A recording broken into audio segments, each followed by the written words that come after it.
Bonjour, chers frères et sœurs en Christ. Nous célébrons le 3e dimanche de Pâques. Évangile de Jésus-Christ selon Saint Jean. En ces temps-là, Jésus se manifesta encore aux disciples sur le bord de la mer de Tibériade. Et voici comment.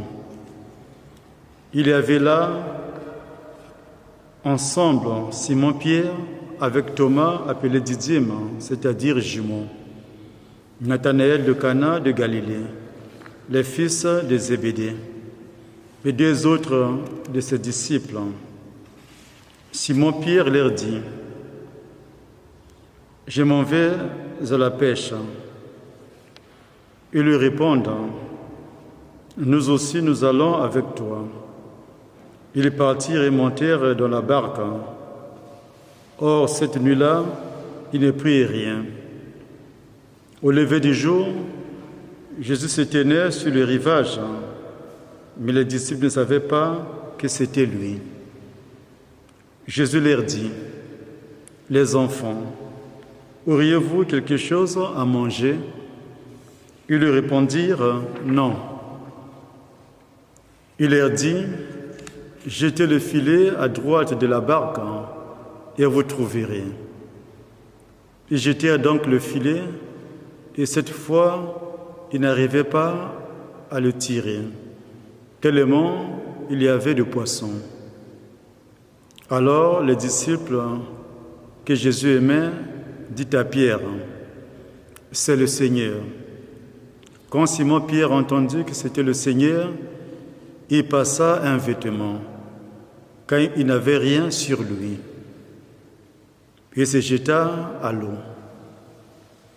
Les autres disciples arrivèrent en barque, traînant le filet plein de poissons. La terre n'était qu'à 100 de mètres. Une fois descendus à terre, ils aperçoivent disposé là un feu de braise avec du poisson posé dessus et du pain.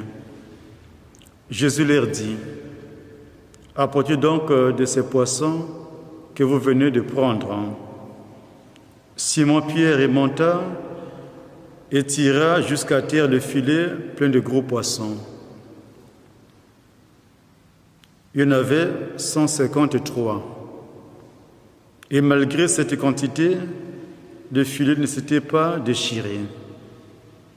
Jésus leur dit alors: « Venez manger. » Aucun des disciples n'osait lui demander: « Qui es-tu » Il savait que c'était le Seigneur. Jésus s'approche,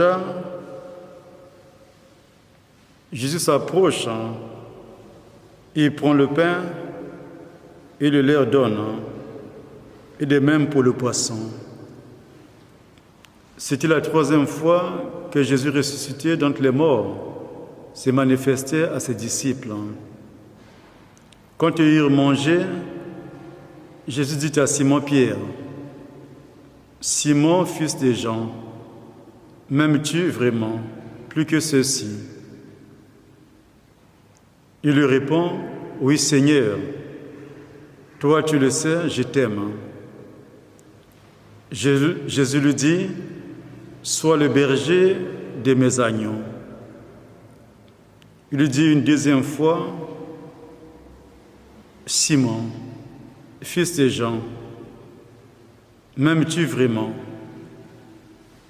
Il lui répond: « Oui, Seigneur, toi tu le sais, je t'aime. » Jésus lui dit: « Sois le pasteur de mes brebis. »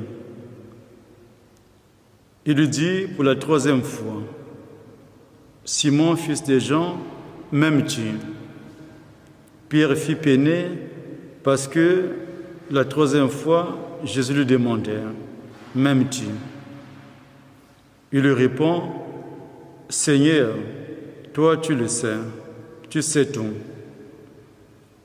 Tu sais bien que je t'aime. » Jésus lui dit: « Sois le berger de mes brebis. » Amen, amen, je te le dis. Quand tu étais jeune, tu mettais ta ceinture toi-même pour aller là où tu voulais. Quand tu seras vieux, tu étendras les mains et c'est un autre qui te mettra ta ceinture pour t'emmener là où tu ne voudrais pas aller. Jésus disait cela pour signifier par quel genre de mort Pierre rendait gloire à Dieu. Sur ces mots, il lui dit « Suis-moi ». Acclamons la parole de Dieu.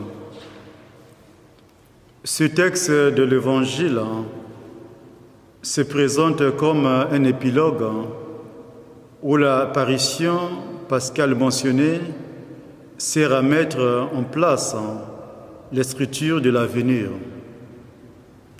à commencer par les disciples dans la barque, passant la nuit sans rien prendre.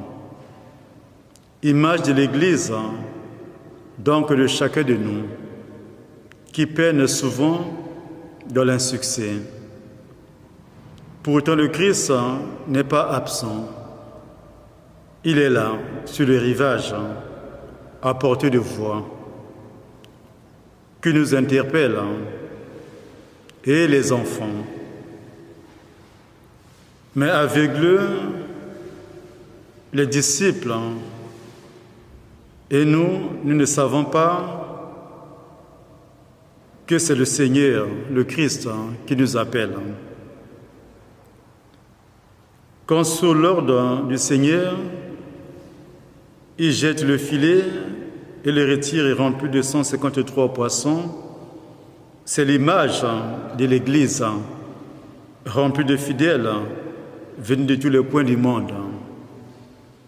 Bien que le chiffre 153 soit difficile à décrypter, d'après saint Jérôme, l'Antiquité distingue 153 poissons. Il illustre sans doute l'ampleur et la diversité des gens qui composent notre Église.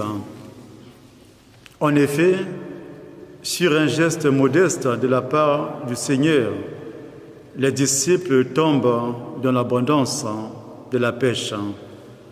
Une abondance qui rappelle les souvenirs des miracles du Seigneur, la multiplication des pains ou la transformation de l'eau en vin à Cana. Ces gens qui, le premier, a su comprendre les signes et dire à Pierre, c'est le Seigneur. Pierre comprend très vite et se jette à l'eau pendant que les autres ramènent la barque.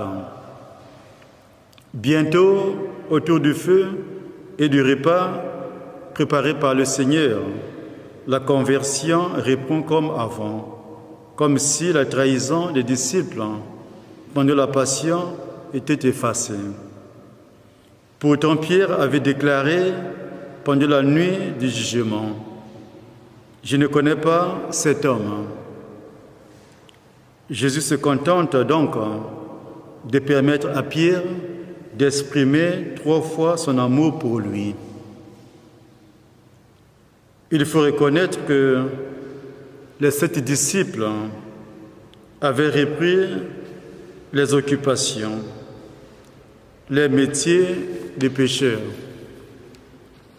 En effet, la résurrection de notre Seigneur doit se vivre dans notre vie ordinaire, au quotidien. Mais cette vie est souvent marquée par nos soucis, par nos besoins, nos temps d'obscurité. Nous naviguons bien souvent sur un fleuve agité de nos problèmes, de nos soucis. C'est alors qu'il faut tourner notre regard vers celui qui est sur la terre ferme, Jésus ressuscité, se trouve sur l'autre rive.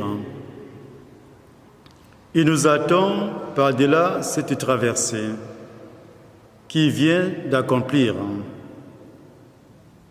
Comme le disciple que Jésus aimait, nous devons faire l'effort avec nos prières et l'aide de l'Esprit Saint de reconnaître le Christ dans notre vie au quotidien. Demandons au Seigneur qu'il nous donne la force de le reconnaître à travers nos frères et sœurs et de le suivre au quotidien. Au nom du Père et du Fils et du Saint-Esprit.